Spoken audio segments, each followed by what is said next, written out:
আমি যে টপিকটা নিয়ে আজকের ঐতিহাসিক চট্টগ্রামের প্যারেড ময়দানের তাফসিরুল কোরআন প্রোগ্রামে আলোচনা করব সেটা হচ্ছে সূরাতু আন-নাহলের 90 নম্বর আয়াত নিয়ে কিছু কথা আমরা উপস্থাপন করবার চেষ্টা করব ইনশাআল্লাহ। এই আয়াতটা অনেক কম্প্রিহেন্সিভ একটা আয়াত। সাইয়েদনা আব্দুল্লাহ ইবনে মাসউদ রাদিয়াল্লাহু তাআলা আনহু উনি বলেছেন ইন্নাহা মিন আজমাই আয়াতিল কোরআন, এটা কোরআনের সবচেয়ে জামে মানে আয়াত। যদিও ছোট্ট আয়াত, অল্প কিছু কথামালা, কিন্তু তিনি বলতেন এটা কোরআনের সবচাইতে জামিআ মানে সবচেয়ে কম্প্রিহেন্সিভ একটা আয়াত, যেখানে শব্দ কম কিন্তু এটার দোতনা, এটার আবেদন, এটার মিনিং অনেক বেশি। এই আয়াতে আল্লাহ তাআলা বেসিক্যালি আমাদেরকে তিনটা বিষয়ে আদেশ করেছেন আর তিনটা বিষয়ে বারণ করেছেন, মানে নিষেধ করেছেন। 3 do's and 3 don'ts, do's and don'ts, তিনটা আদেশ, তিনটা নিষেধ। এই ছোট্ট একটা আয়াতে গোটা ইসলামী শরিয়ার the gist, the cream of the creams, গোটা ইসলামী শরিয়ার মূল নির্যাসকে আল্লাহ ঢুকিয়ে দিয়েছেন। তিনটা আদেশ আর তিনটা নিষেধ। আসুন আমরা সরাসরি কোরআন থেকে শুনি, সবাই পড়ুন। আউযু বিল্লাহি মিনাশ শাইতানির রাজীম। বিসমিল্লাহির রহমানির রহিম। ইন্নাল্লাহা ইয়া'মুরু বিল আদলি ওয়াল ইহসানি ওয়া ইতাই যিল কুরবা ওয়া ইয়ানহা আনিল ফাহশাই ওয়াল মুনকারি ওয়াল বাগই ইয়া'ইযুকুম লা'আল্লাকুম তাযাক্কারুন। আল্লাহ তাআলা ইরশাদ করছেন, ইন্নাল্লাহা ইয়া'মুরু বিল আদলি ওয়াল ইহসান, নিশ্চয় আল্লাহ তাআলা তোমাদেরকে ন্যায় বিচারের আদেশ দেন, সদাচরণের আদেশ দেন, নিকটাত্মীয়দেরকে দানের আদেশ দেন। আদেশ কয়টা? নিশ্চয় আল্লাহ তাআলা তোমাদেরকে ন্যায় বিচারের আদেশ দেন,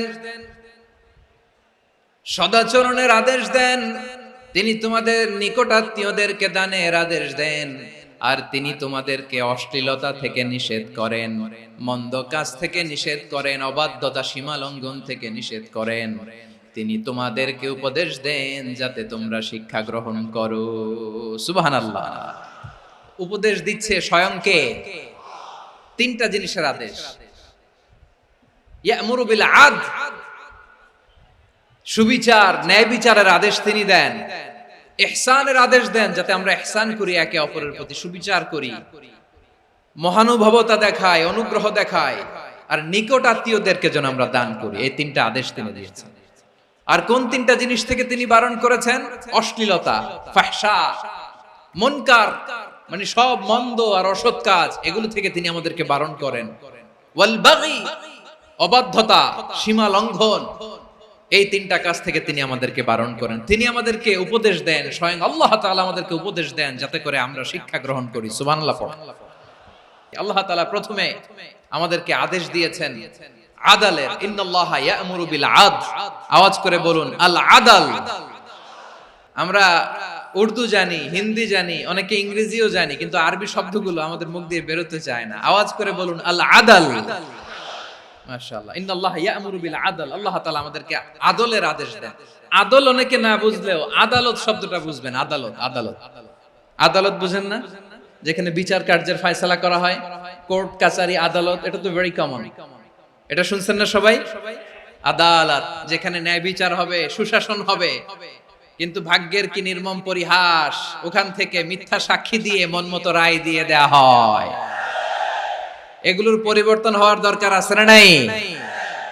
প্রিয় ভাইয়েরা, আদালত, আল আদল, ইংরেজিতে বলে জাস্টিস, ন্যায় বিচার, সুবিচার, সুশাসন, জাস্টিস, আল আদল, সব জায়গায় এই জাস্টিস থাকা দরকার। Justice should be prevailed in the society. The mission of all prophet was to uphold the justice. সব নবীর মিশন ছিল এই জাস্টিসকে, আদালকে, সুশাসন আর সুবিচারকে নিশ্চিত করা। পড়েন সুবহানাল্লাহ। And the core message of every divine scripture was to uphold justice. পৃথিবীর সব আসমানি কিতাবের মূল শিক্ষা ছিল এই জাস্টিসকে সমাজে এনশিওর করা, সুবিচার সুশাসনকে এনশিওর করা। তাহলে প্রিয় ভাইরা, আমরা বুঝতে পারলাম আল আদ শব্দের মানে হচ্ছে ইনসাফ বা সুবিচার বা ন্যায় বিচার। এটা হচ্ছে একটা general meaning, very general meaning. আপনি যদি ইন ডেপথ বুঝতে চান, আরো ভেতরে যান, তাহলে আদল মানে হচ্ছে সমন্বয়, আদল মানে হচ্ছে ভারসাম্য, ব্যালেন্স। আদল মানে হচ্ছে মধ্যম পন্থা। সুবহানাল্লাহ পড়েন। কারণ সব সময় সমান সমান হইলেই সুবিচার হয় না। কথা কি বুঝতেছেন? ইসলামের দ্য কনসেপ্ট অফ আদল, এটা এমন আদল, এটা সব সময় সমান সমান নয়। যখন সমান সমান দেয়া দরকার, ইসলাম সমান সমান দেয়। যখন ব্যালেন্স করা দরকার, চেক এন্ড ব্যালেন্স, সমন্বয়, ভারসাম্য করা দরকার, তখন ইসলাম ভারসাম্য করে দেয়। এটার নাম আদল। সুবহানাল্লাহ। সহজ করে আপনাদেরকে বুঝাই, যেমন ধরুন একটা পরিবারের 3 জন সদস্য, স্বামী, স্ত্রী আর সন্তান।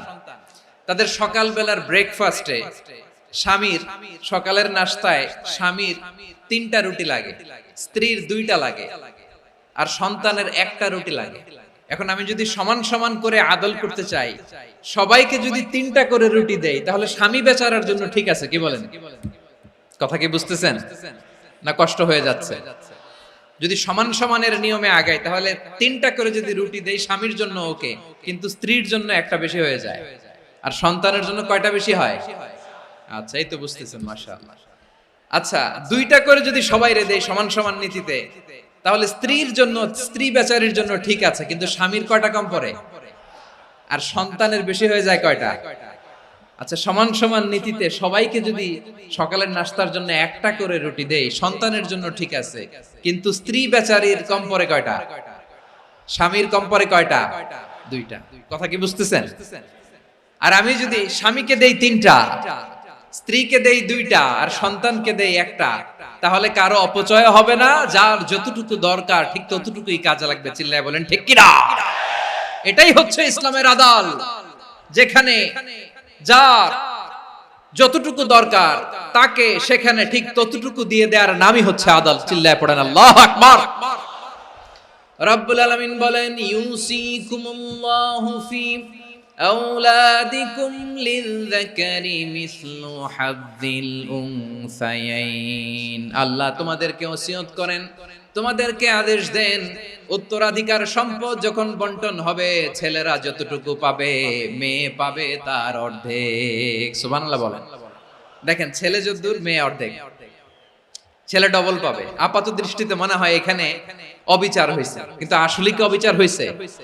আপনি বিয়ের ক্ষেত্রে যান, ওইখানে আবার ছেলে মোহরানা দেয়, মেয়ে সেখানে মোহরানা পায়। তাহলে চেক এন্ড ব্যালেন্স, ভারসাম্য, ব্যালেন্স, মধ্যম পন্থা এখানে আছে না নাই? এটাই হচ্ছে ইসলামের আদল। আল্লাহ তাআলা এই আদলের আদেশ দিয়েছেন, সুবিচার, ন্যায় বিচার, সুশাসন এবং ভারসাম্যের আদেশ দিয়েছেন। প্রিয় ভাইরা, একটি শান্তিময় সমাজ, একটা সমৃদ্ধ সমাজ, একটা মানবিক সমাজ যদি আমরা পেতে চাই, এই আয়াতের মধ্যে যতগুলো পয়েন্ট আছে সবগুলোর বাস্তবায়ন লাগবে। এই আয়াতে আল্লাহ তাআলা একটা মানবিক সমাজের রূপরেখা টেনেছেন। তার প্রথম কথা হচ্ছে, ইন্নাল্লাহা ইয়ামুরু বিল আদল। আল্লাহ তাআলা তোমাদেরকে আদলের নির্দেশনা দেয়, সুবিচার, সুশাসনের নির্দেশনা দেয়। যে সমাজে আদল থাকে না, সেই সমাজে জুলুম মানুষের ঘাড়ে চেপে বসে। আদলের বিপরীত হচ্ছে জুলুম। আদলের বিপরীত কি? জুলুম বা জাওর, অত্যাচার, অবিচার, বৈষম্য। এই যে বৈষম্য বিরোধী ছাত্র আন্দোলন কমন পড়ছে? এই যে একজন সমন্বয়ক তো দেখা করলো আমার সাথে। জুলুম মানে হচ্ছে বৈষম্য। বৈষম্যের স্থান ইসলামে নাই, অবিচারের স্থান ইসলামে নাই, জুলুমের স্থান ইসলামে নাই। আল্লাহ তাআলা বলেন যে আমি জুলুমকে নিজের জন্য হারাম করেছি এবং তোমাদের জন্য হারাম করেছি। বিশ্বনবী ফরমান, আল্লাহ তাআলা বলেন হাদিসে কুদসিতে, ইয়া ইবাদি ইন্নী হারামতু যুলমা আলা নাফসি ওয়া জাআলতুহু বাইনাকুম মুহাররামান ফালা তাযালামু। আমার গোলামেরা শোনো, নিশ্চয় আমি আল্লাহ তাআলা জুলুমকে আমি আমার উপরে হারাম করেছি, অনুরূপভাবে জুলুম করাকে তোমাদের উপরেও হারাম করেছি। ফলে ফালা তাযালামু, তোমরা একে অপরের সাথে জুলুম করো না। নির্দেশনাটা কার? খবরদার, জুলুমের সাথে আমাদের কোনো সম্পর্ক নাই। আল্লাহ তাআলা আদলের আদেশ দিয়েছেন, আদালতের আদেশ দিয়েছেন, সুশাসনের, ন্যায় বিচারের আদেশ দিয়েছেন। ইন্নাল্লাহা ইয়ামুরু বিল আদল, আমাদেরকে আদল প্রতিষ্ঠা করতে হবে। জুলুমের সাথে ইসলামের কোনো সম্পর্ক নাই। আল্লাহ তাআলা জালিমদের জন্য কঠিন শাস্তি প্রস্তুত করে রেখেছেন। এক্সট্রা জুডিশিয়াল কিলিং এর কোনো হিসাব নাই। বিচার বহির্ভূত হত্যা, এনফোর্স ডিসঅ্যাপিয়ারেন্স, গুম, যেটা সবচাইতে বড় মানবতা বিরোধী অপরাধ। কত মানুষ যে গুম হয়েছে তার কোনো ইয়ত্তা নাই। যেই ফ্যামিলির সদস্য গুম হয়েছে তারা কি ওই লোকটার জন্য মাগফিরাতের দোয়া করবে নাকি সুস্বাস্থ্যের দোয়া করবে তারা নিজেরাও জানতো না, কারণ জানে না ও বেঁচে আছে না মরে গেছে। আহা, বিডিআর নওজওয়ানদের যারা ছাড়া পেল দেখলাম, বিনা অপরাধে, কোন অন্যায় ছাড়া, অপরাধ ছাড়া তাদের জীবন থেকে, তাদের তারুণ্যের, তাদের যৌবনের 15 বছর, 16 বছর, 17 বছর নাই, 6 মাস বয়সের ছোট বাচ্চাকে রেখে জেলে গেছে। 6 মাসের মেয়ে বেরোয় দেখে মেয়ের বয়স 17 বছর। মেয়ে বাবারে চিনে না, বাবা মেয়েরে চিনে না। মেয়েকে এখন বিয়ে দিয়ে আরেক ছেলের হাতে তুলে দিবে। মেয়ের শৈশব বাবা দেখে নাই, মেয়ের কৈশোর বাবা দেখে নাই, মেয়ের তারুণ্য দেখে নাই। আরেক যুবককে দেখলাম 14 দিনের সংসার, 2 সপ্তাহের সংসার শেষে জেলে গেছে। কত যুবকের যে স্ত্রী চলে গিয়েছে ফ্যামিলি ছেড়ে, কারণ জানে না তো কবে আসবে, কি হবে, কেউ জানতো না। দাম্পত্য জীবনের মাত্র 14 দিনের স্মৃতি, এই স্মৃতিকে আঁকড়ে ধরে এক বোন 16টা বছর, 17টা বছর কাটিয়ে দিয়েছে। আমি নিউজটা দেখে ভাবলাম, আমার এই বোনের প্রতিটি দিন কিভাবে কেটেছে, প্রতিটি রাত কিভাবে কেটেছে, প্রতিটি ক্ষণ কিভাবে কেটেছে। বিশ্বনবী বলেছেন, ইত্তাকি দাওয়াতাল মাজলুম ফাইন্না লাইসা বাইনাহু ওয়া বাইনাল্লাহি হিজাব। মাজলুমের কান্নাকে ভয় করো, কারণ মাজলুমের কান্না আর আল্লাহর মাঝে কোনো পর্দা থাকে না। আমরা আর এরকম কোন জুলুম বাংলাদেশে দেখতে চাই না। জোরে বলেন ঠিক কিনা? আমার প্রিয় বীর চট্টলার তৌহিদি মুসলমান, আমরা আর নতুন করে কেউ জালিম হোক এটা চাই না। নতুন করে আবার কেউ ফ্যাসিস্ট হোক আমরা চাই না। এক দল আরেক দলকে নিশ্চিহ্ন করার রাজনীতি করুক আমরা চাই না। আমরা সুশাসনের বাংলাদেশ চাই, মানবিক বাংলাদেশ চাই, আমরা একটা সমৃদ্ধ বাংলাদেশ চাই। আমরা বিশ্বের বুকে সম্মান নিয়ে মাথা উঁচু করে দাঁড়াতে চাই, ঠিক কিনা বলেন? আল্লাহ বললেন, এটা যদি তোমরা চাও, একটা সমৃদ্ধ সমাজ যদি বিনির্মাণ করতে চাও, মানবিক সমাজ যদি বিনির্মাণ করতে চাও, আমি তোমাদেরকে সেজন্য প্রথমে আদালতের নির্দেশ দিলাম। ইন্নাল্লাহা ইয়া'মুরু বিল আদল, নিশ্চয় আল্লাহ তাআলা তোমাদেরকে ন্যায় বিচার, সুশাসন এটার আদেশ দেন। সুবহানাল্লাহ। আদাল, ন্যায় বিচারের আদেশ আল্লাহ তাআলা কোরআনের বিভিন্ন আয়াতে দিয়েছেন। আল্লাহ তাআলা বলছেন, ইন্নাল্লাহা ইয়া'মুরুকুম আন তুআদ্দুল আমানাতি ইলা আহলিহা ওয়া ইযা হাকামতুম বাইনান নাসি আন তাহকুমু বিল আদল ইন্নাল্লাহা নি'ম্মা ইয়া'iযুকুম বিহি ইন্নাল্লাহা কানা সামিআম বাসীরা। আল্লাহ তাআলা বললেন, আল্লাহ আদেশ দিচ্ছেন, যে ব্যক্তি আমানতের হকদার তার হাতে তোমরা আমানত পৌঁছে দাও। আর যখন তোমরা বিচার কার্য করবে, বিচার ফয়সালা করবে, আদালতের সাথে করো। সুবহানাল্লাহ বলেন। ওয়া ইযা হাকামতুম বাইনান নাসি আন তাহকুমু বিল আদল, আদালতের সাথে করবা।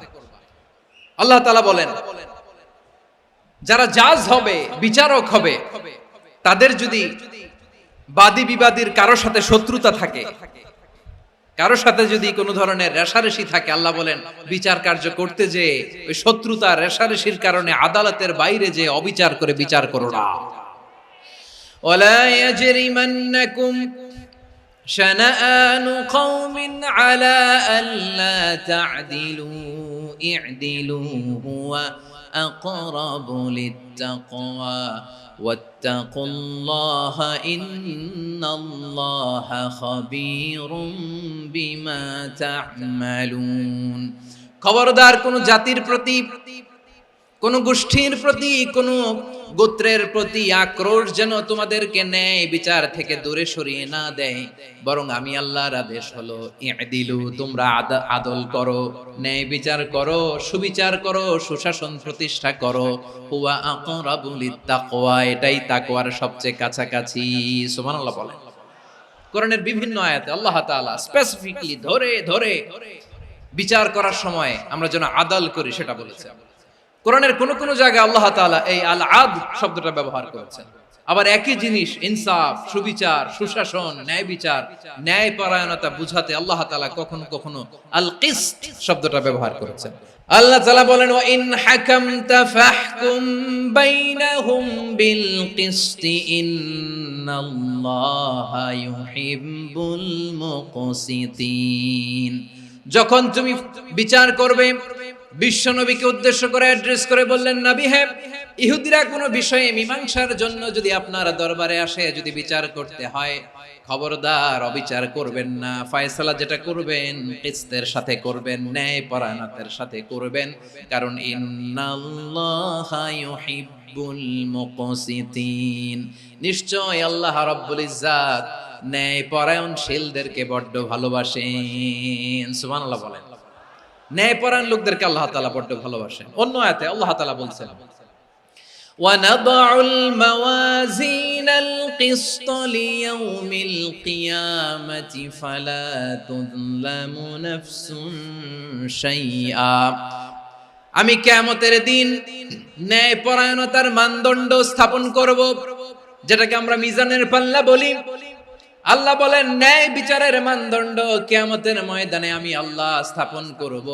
সেদিন কারো প্রতি বিন্দু পরিমাণ, এক চুল পরিমাণ অবিচার করা হবে না, কোনো বিচার করা হবে না। সেদিন সুশাসন হবে, সুবিচার হবে, ন্যায় পরায়ণতার সাথে বিচার হবে। আওয়াজ করে পড়েন আল্লাহু আকবার। তাহলে প্রিয় ভাইরা, যে তিনটি বিষয়ে আল্লাহ তাআলা আমাদেরকে আদেশ দিয়েছেন, তার প্রথমটা হচ্ছে আদালত, ইনসাফ, সুবিচার, ন্যায় বিচার। এটা আমরা চাই কি চাই না? বিশ্বনবী ন্যায় বিচার, ন্যায় পরায়ণতা, সুশাসন প্রতিষ্ঠিত করেন কি করেন নাই? আপনারা বিশ্বনবীর সিরাত যারা পড়েছেন, আপনি দেখবেন বিশ্বনবীর সিরাতের পরতে পরতে, বাকে বাকে, সিরাতের বাকে বাকে এই আদালতের নমুনা মেলে। সুবহানাল্লাহ বলেন। ছোট্ট একটা নমুনা রাসূল সাল্লাল্লাহু আলাইহি ওয়াসাল্লামের আসিরা আল আতরা থেকে ছোট্ট একটা নমুনা আপনাদের খেদমতে এখানে উপস্থাপন করি। বিশ্বনবী সাল্লাল্লাহু আলাইহি ওয়াসাল্লাম মক্কা বিজয় করলেন ৮ম হিজরিতে। মক্কা বিজয় শেষের দিনই কয়েক সপ্তাহ মক্কাতে অবস্থান করলেন। ইন দ্য মিন টাইম মক্কার একটা ভেরি প্রেস্টিজিয়াস এন্ড ডিগনিফাইড ফ্যামিলির নারী চুরিতে ধরা পড়ল। কিসে ধরা পড়ল? আমাদের সমাজে আসেনি এটা? আছে? ছোট না বড়? হিসাব করে শেষ করা যায় না। ৩.৫ লাখ কোটি টাকা নাই উন্নয়ন প্রকল্পের নামে। ৩.৫ লাখ কোটি টাকা লিখতে পারবেন আপনি? একটানে লিখতে পারবেন? বুঝতেছেন কত বড় সংখ্যা? হ্যাঁ, বনু মাখজুমিয়া গোত্রের এক নারী মক্কায় চুরিতে ধরা পড়ল। বলেন তো চুরি করলে বিধান কি? কি কাটতে হবে? চুরির বিধান হলো হাত কেটে দাও। তাও সেটা গোপনে নয়, প্রকাশ্যে জনসম্মুখে হাত কেটে দাও। বনু মাখজুমিয়া গোত্রের নারী যখন চুরিতে ধরা পড়লো, সাহাবারা চিন্তায় পড়ে গেলেন। সবেমাত্র মক্কার লোকেরা কালিমা পড়ে মুসলমান হয়েছে, ইসলামের আইন কানুন তেমন জানে না, ইসলামী শরিয়ার সাথে বেশি পরিচিত নয়। এখন যদি বিশ্বনবী চুরির যেই বিধান এটা যদি কায়েম করে হাত যদি কেটে দেয়, না জানি মক্কার লোকেরা আবার বিগড়ে যায়, না জানি মক্কার লোকেরা আবার মুরতাদ হয়ে যায়, না জানি মক্কার লোকেরা ইসলাম থেকে দূরে সরে যায়। চলো চলো, সাহাবীরা মিলে পরামর্শ করলেন, চলো বিশ্বনবীর কাছে যে বলি, ও নবী, শুধু কেবলমাত্র একমাত্র এই নারীর জন্য চুরির হাত কাটার বিধানটা আপনি একটু থামিয়ে দেন। চুরির হাত কাটার যে বিধান এখানে একটু রহিত করে দেন, বাকিগুলা কইরেন মদিনাতে যে চলবে, কিন্তু মক্কায় এবারের জন্য মাফ করে দেন। কিন্তু কে বলবে? এই যে পরামর্শ, সাজেশন, এটা কে দিবে বিশ্বনবীর কাছে? সাহাবারা চিন্তায় পড়ে গেলেন। আল্লাহর নবীর সামনে দাঁড়িয়ে আল্লাহর দেয়া হুদুদ, আল্লাহর দেয়া বিধান থামিয়ে দেওয়া, মাফ করে দেওয়া, এই কথা বিশ্বনবীর সামনে বলার সাহস তো কেউ রাখে না। কেউ কেউ বলল বিশ্বনবীর পালক পুত্র যায়েদ বিন হারেসার সন্তান উসামারে বিশ্বনবী নাতির মতো আদর করে, বড্ড বেশি ভালোবাসে উসামারে। এজন্য সাহাবারা উসামাকে বলতো হিব্বু রাসূলিল্লাহ, বিশ্বনবীর ভালোবাসা। কি বলতো? সাহাবীরা বললেন বিশ্বনবীর ভালোবাসা হিব্বু রাসূলিল্লাহ, উসামারে পাঠাও। উসামারে বিশ্বনবীর নাতির মতো স্নেহ করে, মায়া করে, ভালোবাসে। আমরা পারবো না, উসামা পারবে। সবাই মিলে ফুলিয়ে ফুসিয়ে ওসামাকে, ছোট্ট ওসামাকে রাজি করালো। ওসামা এমন এমন কথা যে তুমি বিশ্বনবীর কাছে বলতে হবে, পারবা নাকি? ওসামা বলে পারবো। সাইয়েদনা ওসামা রাদিয়াল্লাহু তাআলা আনহু তরুণ সাহাবী বিশ্বনবীর কাছে গেলেন, যে বললেন নবী, বনু মাখজুমিয়া গোত্রের এক নারী চুরিতে ধরা পড়েছে, এবারের জন্য কি এই মহিলাটারে মাফ করে দিলে হয় না? এবারের জন্য একটু ক্ষমা করা যায় না নবী? বিশ্বনবী বলেন আতাশফাউ ফি হাদ্দিম মিন হুদুদিল্লাহ, তোমার এত বড় সাহস উসামা, তুমি আল্লাহর হাদ, আল্লাহর দেয়া বিধান, এটার ব্যাপারে সুপারিশ করতে এসেছো? তোমরা কি জানো তোমাদের আগে যত কওম, যত গোত্র, যত জনপদ ধ্বংস হয়েছে তার কারণ ছিল তাদের মধ্যে গরিবরা অন্যায় করলে তারা বিচার করত, আর ধনীরা অন্যায় করলে তারা মাফ করে দিত। খবরদার! ওয়া আইমুল্লাহ লাউ আন্না ফাতিমাতা বিনতি মুহাম্মাদিন সারাকাত লাকাতা মুহাম্মাদুন ইয়াদাহা। বিশ্বনবী বললেন, ওরে ওসামা, বানু মাখজুমিয়ার ওই প্রেস্টিজিয়াস এন্ড ডিগনিফাইড ফ্যামিলির মেয়ে তো দূর কি বাত, অনেক দূরের কথা। জেনে রেখো ওসামা, আমার কলিজার টুকরা নয়নের পুটুলি ফাতেমাও যদি মক্কার জমিনে আজকে এই চুরির দায়ে ধরা পড়তো, আমি বিশ্বনবী মুহাম্মদুর রাসূলুল্লাহ ধরে ফাতেমার ডান হাতটা কেটে দিতে এক বিলম্ব দেরি করতাম না। ইন্নাল্লাহা ইয়া'মুরু বিল আদল, আমাদেরকে জাস্টিস শিখায়। পশ্চিমারা আমাদেরকে ইনসাফ শিখায়, আমাদেরকে সুশাসন শিখায়। আর ইনসাফ, সুশাসন, ন্যায় বিচার, সুবিচার, জাস্টিস কারে বলে বিশ্বনবীর বায়োগ্রাফি থেকে জেনে নাও। এই ছিল বিশ্বনবী সাল্লাল্লাহু আলাইহি ইসলামের আদালতের নমুনা। আপনি যদি সাইয়েদনা ওমর ফারুকের জীবনের দিকে তাকান, এমন কঠোর, এমন বীর সেনানী ছিলেন। সাইয়েদনা ওমর ফারুক যদি রাস্তার এই মাথা দিয়ে হাঁটা শুরু করতেন, শয়তান ওমর ফারুককে দেখলে ওই রাস্তা রেখে দিয়ে অন্য রাস্তা দিয়ে হাঁটতো। সুবহানাল্লাহ। ওমর ফারুক রাদিয়াল্লাহু তাআলা কি পার্সোনালিটি ছিল, কি পার্সোনালিটি! আমাদের এলাকায় ছোট বাচ্চারা রাতে ভাত খেতে চায় না, আমার মেয়েটাও খেতে চায় না। এই এটা দিব, ওইটা দিব, আজকে মাহফিলে আসার সময় বলে দিছে লিস্ট করে এটা এটা আনতে হবে। তো ছোট্ট বাচ্চাদের অনেক বায়না থাকে, ওরা রাতে খেতে চায় না। তো মায়েরা বিভিন্ন ভয় দেখায়, এই বাঘ আসবে, বাঘ আসবে খাও, এই ভূত আসবে, ভূত আসবে খাও। আপনারা কি বলেন চট্টগ্রামে? ভূত, ভূত, ভূত আসবে, বাঘ আসবে, খাও খাও খাও, তাড়াতাড়ি খাও। তো বাচ্চারা এগুলো শুনে ভয়ে খেতে শুরু করে। মদিনার জমিনেও একই ঘটনা ঘটতো। মদিনার ছোট্ট ছোট্ট সোনামণিরা খেতে চাইতো না। তো মায়েরা বলতো, হা হুয়া ইয়াতি উমর, হা হুয়া ইয়াতি উমর, ওই যে উমর আসতেছে, উমর। ওমরে ফারুকের কথা শুনলে বাচ্চারা একেবারে ঠান্ডা।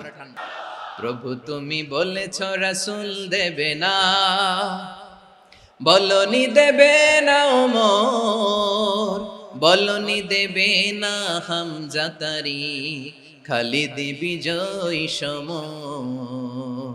প্রভু তুমি বলেছ রাসূল দেবে না, বলনি দেবে না ওমর, বলনি দেবে না হামজা তারি, খালিদ বিজয় সমর। প্রভু তুমি বলেছ রাসূল দেবে না। আল্লাহু আকবার। ওমর ফারুক রাদিয়াল্লাহু তাআলা আনহু, ওনার কথা শুনলে গায়ের মধ্যে গুজবাম হয়, গায়ের পশমগুলো দাঁড়িয়ে যায়। সুবহানাল্লাহ বলেন। কি পার্সোনালিটি ছিল, কি ব্যক্তিত্ব ছিল! মুনাফিকরা ওমর ফারুককে জমের মতো ভয় পেত। শয়তান, খুদ শয়তান এই রাস্তা দিয়ে আসলে শয়তান অন্য রাস্তা দিয়ে হাঁটত।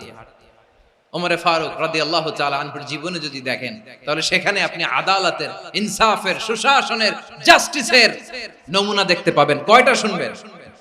সাইয়েদনা ওমর ফারুক রাদিয়াল্লাহু তাআলা আনহুর সন্তান আব্দুর রহমান মিশরে মদ খেয়ে মদ্যপ অবস্থায় ধরা পড়েছে। মদ খাওয়ার কারণে, মদ যদি কেউ পান করে আর যদি প্রমাণিত হয়, তার বিচার হলো 80 বেত। আওয়াজ করে বলেন কয় বেত? বাংলাদেশেও তো এই আইন আছে নাকি? বাংলাদেশে আছে? হ্যাঁ, মদ খাইলে 80 ব্যাট, এই আইন বাংলাদেশে চালু হোক, আমরা চাই কি চাই না? একেবারে সহজ, পানির মতো সহজ হিসাব, একেবারে সহজ। ওমরে ফারুক রাদিয়াল্লাহু তাআলা আনহু ছেলে ভুল করে মদ পান করে ফেলেছিলেন। আব্দুর রহমান, ঘটনা ঘটেছে মিশরে। মিশরের গভর্নর তখন আমর ইবনে আস রাদিয়াল্লাহু তাআলা আনহু। আব্দুর রহমানের ভাই যে গভর্নরকে বলল, গভর্নর যদি একটু দয়া করেন, খলিফার ছেলে আমার ভাই আব্দুর রহমান মদ্যপ অবস্থায় ধরা পড়েছে, জনসম্মুখে যদি আপনি বেত্রাঘাত করেন আমাদের প্রেস্টিজ থাকে না, যদি 80 বেত আপনি মারেন আমার কোনো কথা নাই, কিন্তু ঘরের ভেতরে মারেন। আব্দুর রহমানের ভাইয়ের সুপারিশ শুনে সাইয়েদনা আমর ইবনে আস রাদিয়াল্লাহু তাআলা আনহু রাজি হয়ে গেলেন। ঘরের ভেতরে লোকচক্ষুর আড়ালে 80 বেত তিনি মানলেন। কিন্তু ঘটনাক্রমে এই কথা লুকিয়ে লুকিয়ে ঘরের ভেতরে 80 বেত মারার কথা সাইয়েদনা ওমর ফারুক মদিনা থেকে জানতে পারলেন। মদিনা থেকে তিনি ফরমান জারি করলেন, এই বিচার যেমনটি আমর ইবনে আস আদায় করেছে এটা প্রকৃতপক্ষে আদায় হয় নাই। আসো সবাই মদিনায় আসো, আমর ইবনে আস মদিনায় আসো, আব্দুর রহমানও আসো, সবাই আসো, জনসম্মুখে এই বিচার কার্যকর করতে হবে। সাইয়েদনা ওমর ফারুক মসজিদে নববীর পিলারের মধ্যে নিজের ছেলেকে বাঁধলেন, আবার জনসম্মুখে 80টা বেত তার গায়ের মধ্যে মারলেন। মাজমুয়ে ফাতাওয়া ইবনে তাইমিয়া রাহিমাহুল্লাহ উনি এটা নকল করেছেন। এটা সবচেয়ে বিশুদ্ধ মত, আর অনেক মত আছে। মারা গেছে কবরের উপর, ওগুলো বাদই দিলাম। কেমন খলিফা ছিলেন, কেমন খলিফা! পশ্চিমারা তোমরা জাস্টিস আমাদেরকে শেখাও, ইনসাফ কারে বলে সুশাসন আমাদেরকে তোমরা শেখাও। ওমরে ফারুক রাদিয়াল্লাহু তাআলা ওইটাকে, ওই বিচারকে তিনি ধর্তব্য মনে করেন নাই। মদিনাতে এনে আবার জনসম্মুখে আবার 80 বেত মেরেছেন। মিশরে ওমরে ফারুক রাদিয়াল্লাহু তাআলা আনহু আমর ইবনে আসকে গভর্নর করে পাঠালেন। সেখানে আমর ইবনে আসের ছেলে একটা প্রতিযোগিতায় রানার আপ হয়েছে। এক মিশরি সেখানে চ্যাম্পিয়ন হয়েছে। রানার আপ বুঝতে পেরেছেন তো? সেকেন্ড হয়েছে, এক মিশরি হয়েছে চ্যাম্পিয়ন প্রথম। কিন্তু গভর্নরের ছেলে ও জিততে পারে নাই, ও রাগে ওই মিশরির গায়ের মধ্যে কয়েকটা লাঠি দিয়ে বাড়ি মেরেছে। মিশরি যে মদিনাতে ওমরে ফারুকের কাছে বিচার দিলেন, আপনার গভর্নরের ছেলে অন্যায়ভাবে আমার গায়ে হাত তুলেছে।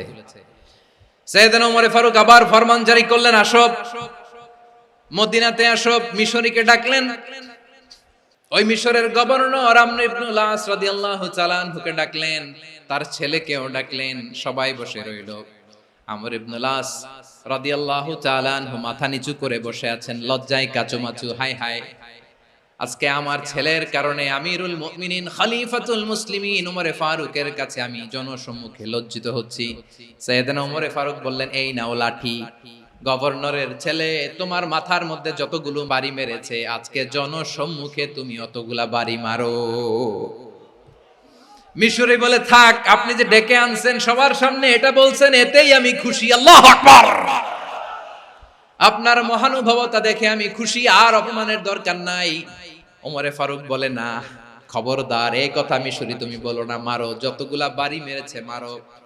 বাধ্য হয়ে মিশরি আমর ইবনে আসের সামনে ওনার কলিজার টুকরা সন্তানের মাথার মধ্যে বাড়ি মারতে আরম্ভ করলেন। ঠিক যতগুলা বাড়ি গভর্নরের ছেলে আমর ইবনে আসের ছেলে মিশরির গায়ে মেরেছিল, মাথায় মেরেছিল, মিশরি গুনে গুনে ততটা মারলেন। এই দৃশ্য দেখে ওমরে ফারুক রেগে মেগে আগুন, রাগের চোটে রাগ সামলাতে না পেরে, আর নিজেকে সামলাতে না পেরে মিশরিরে বললেন, ছেলেরে মারা শেষ হয়ে গেলে এবার বাবার টাক মাথার মধ্যে কয়েকটা বাড়ি মার। রাগের চোটে, আউট অফ অ্যাঙ্গার, রাগের চোটে, যে আমার পাঠানো গভর্নর আমর ইবনে আস তার ছেলেকে কেন আদব তারবিয়া কেন শিক্ষা দিতে পারে না। ছেলেরে মারা হইলে এবার আমর ইবনে আসের মাথার মধ্যে দুইটা মারো। এটা রাগে বলেছে, এটা শাস্তি হিসেবে না। সুবহানাল্লাহ পড়ে। তোমরা আমাদেরকে সুশাসন শিখাও। বিশ্বনবী বলেন, আদাল এটা যেন তেন বিষয় না, এটা দিয়েই মানবিক সমাজ গড়তে হবে। আল্লাহ তাআলা কিয়ামতের কঠিন ময়দানে যেদিন স্বামী স্ত্রীকে চিনবে না, স্ত্রী স্বামীকে দেখে পালিয়ে যাবে, বন্ধু বন্ধুরে চিনবে না, পীর সাহেব মুরিদরে চিনবে না, মুরিদ পীর সাহেবরে চিনবে না, দলের কর্মী তার নেতারে চিনবে না, নেতা তার কর্মীরে চিনবে না, বন্ধু বন্ধুরে দেখে পালাবে। এই কঠিন মুহূর্তে সূর্যটা মাথার কাছে চলে আসবে, জমিনটা তামার জমিন হবে, আজকের জমিনের মতো নয়। মানুষ ঘর্মাক্ত, ক্লান্ত, শ্রান্ত মাথার মগজগুলো কানের ছিদ্র আর নাকের ছিদ্র দিয়ে বেয়ে বেয়ে পড়বে।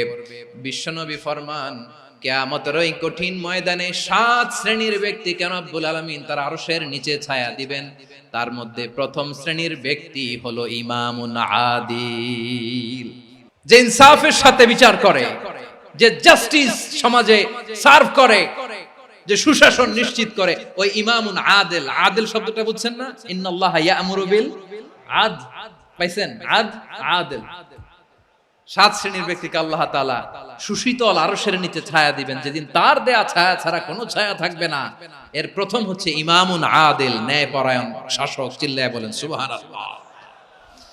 আবার বিশ্বনবী বললেন, ইন্নাল মুকসিতিনা ইনদাল্লাহি আলা মানাবিরা মিন নূর আন ইয়ামিনির রহমান। কিয়ামতের দিন যারা ন্যায় পরায়ণ হিসেবে আল্লাহর সামনে দাঁড়াবে, কিয়ামতের দিন রব্বুল আলামিন তার আরশের ডান দিকে ওই ন্যায় পরায়ণ লোকদের জন্য আরশের ডান দিকে একটা নূরের মিম্বারে তাদেরকে বসার সুযোগ করে দিবে।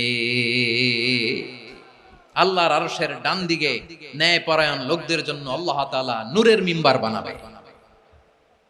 চারটে কেন কথা মনে করেছেন?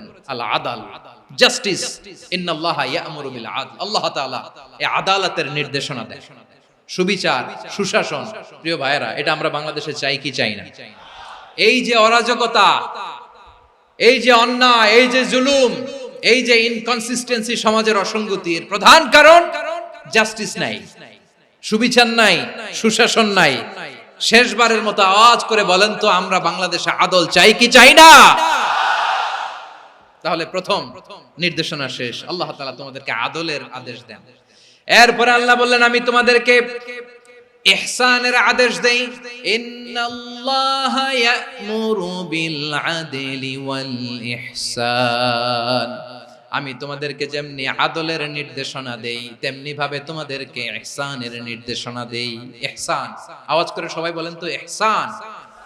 ইহসান মানে কারো প্রতি সফট হার্টেড হওয়া, মহানুভব হওয়া, অনুগ্রহ পরায়ণ হওয়া, অনুগ্রহশীল হওয়া, একে অপরের প্রতি দয়াদ্র হওয়া।